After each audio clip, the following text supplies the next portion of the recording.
This LOS is explain the implementation of fiscal policy and difficulties of implementation. Fiscal policy involves the use of government spending and revenue raising to impact a number of aspects of the economy. These aspects are, number one, the overall level of aggregate demand in an economy, and hence the level of economic activity. Number two, the distribution of income and wealth among different segments of the population, and hence, number three, ultimately the allocation of resources between different sectors and economic agents. The tools that governments use in implementing fiscal policy are related to the way in which they raise revenue and the different forms of expenditure. Governments usually raise money via a combination of direct and indirect taxes. Government expenditure can be on current goods and services, or can take the form of capital expenditure, for example, on infrastructure projects. Fiscal policy tools and the macroeconomy. A budget surplus exists if government revenues exceed government spending. A budget deficit exists if government revenues are less than government spending. And don't forget, the government debt is the accumulation of budget deficits, okay? Automatic stabilizers are self-correcting mechanisms.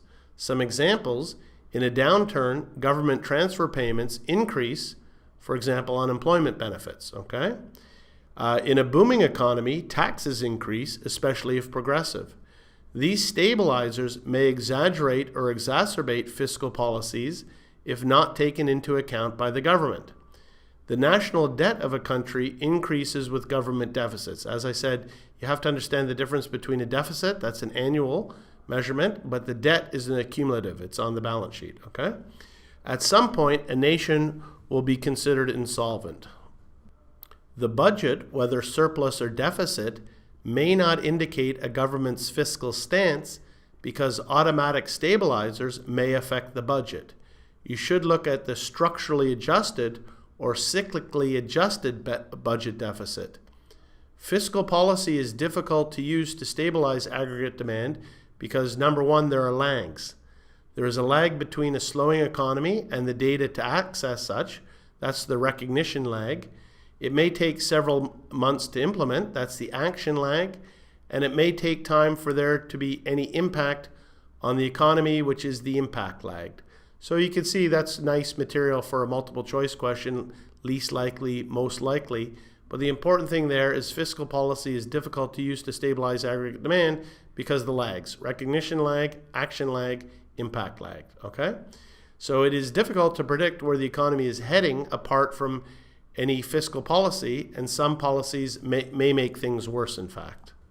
So we'll just finish this LOS with one last practice question.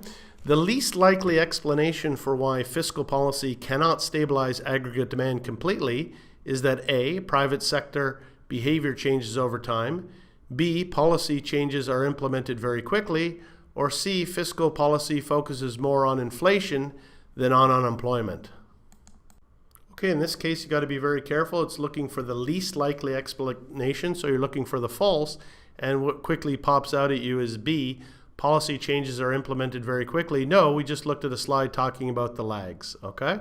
So fiscal policy is subject to recognition lags, action lags, and impact lags. And that's the last slide for this LOS. Thank you.